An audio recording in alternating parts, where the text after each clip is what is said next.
let's talk about a filmmaker who isn't really a director so much as he is, a force of nature. A guy who chased impossible dreams, stared madness in the face, and gave us some of the most powerful images cinema has ever seen. This is our guide to the one, the only, Werner Herzog. I mean, just let that sink in for a second. That's not some random critic. That's François Truffaut, a legend of the French New Wave, calling him the most important film director alive. When one of the greats says that about you, you know something special is going on. So what's the deal? How does someone earn that kind of title? Is it just about the movies he made? Or the wild stories about how he made them? Or is it something deeper? Well, to really get it, we have to go all the way back to his very, very unlikely beginning. All right, so his origin story, it honestly sounds less like a modern childhood and more like something from an old myth. It's a world that was completely cut off from the one that would eventually make him famous. I want you to picture this: a tiny, remote village in the Bavarian mountains, right after World War II.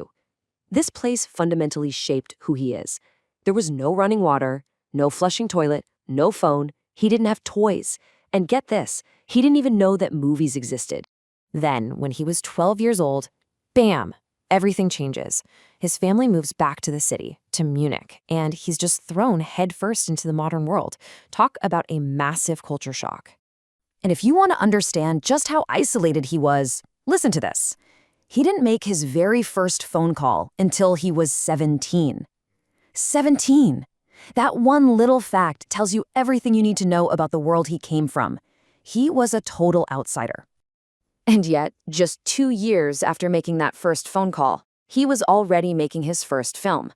This wasn't some film school kid with connections. No, this was pure, raw determination. To fund his early movies, he worked nights as a welder in a steel factory. So how did he get his first professional-grade camera? Well, he walked into the Munich Film School and just took one. And his justification is pure Herzog. For him, it wasn't stealing. As he says, it was a necessity. He felt he had a natural right to the tools he needed to create his art. Okay, so this idea, this necessity, this natural right, it's the key to understanding his whole approach to filmmaking. It's a philosophy that's as radical as it is legendary. It's all about finding a kind of truth that you won't find in any textbook. To really get Herzog, you have to understand this one core idea. He splits the idea of truth in two. On one side, you've got what most documentary filmmakers do, called cinema verite, and on the other side, you've got Herzog's own big idea, something he calls ecstatic truth. So cinema verite, Herzog has zero time for it. He's got this perfect cutting name for it: the truth of accountants. Ouch. For him, a truth that's only based on facts is just boring. It's superficial. It completely misses the poetry and the chaos of real life. So what's his alternative? Ecstatic truth.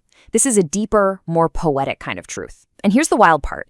He believes you can only get there through imagination, through stylization, and yeah, sometimes even by just making things up.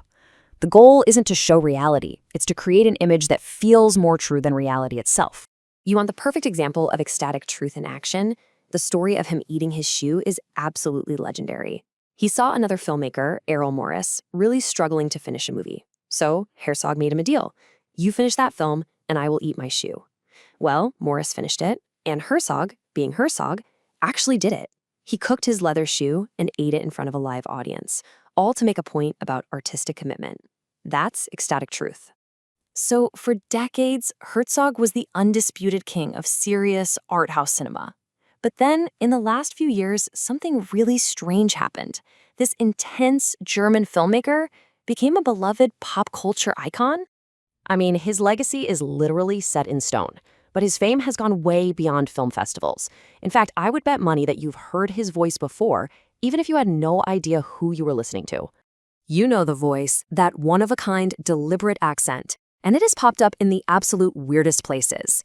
We're talking The Simpsons, Rick and Morty, and then he's playing a terrifying bad guy opposite Tom Cruise and Jack Reacher. And of course, there was his unforgettable turn as the client in The Mandalorian.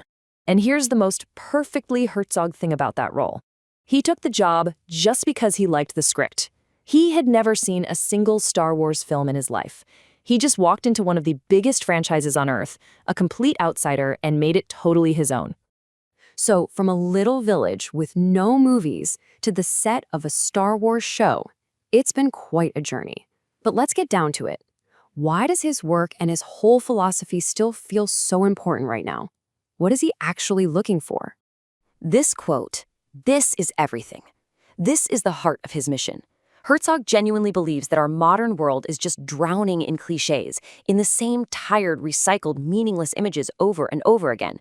And he thinks that if we don't find new ways to see the world, our culture will literally die. And that right there is why he does all the crazy stuff he's famous for. Dragging a 320-ton steamship over a mountain for his movie Fitzcarraldo, filming on the edge of an active volcano, even eating his own show. It's all part of this one single mission: to forge new images, to show us something we have never, ever seen before. And that brings us to the final question, one that he's really asking all of us. Herzog has spent his entire life going to the most extreme corners of the globe to find his version of ecstatic truth. But his work is a challenge.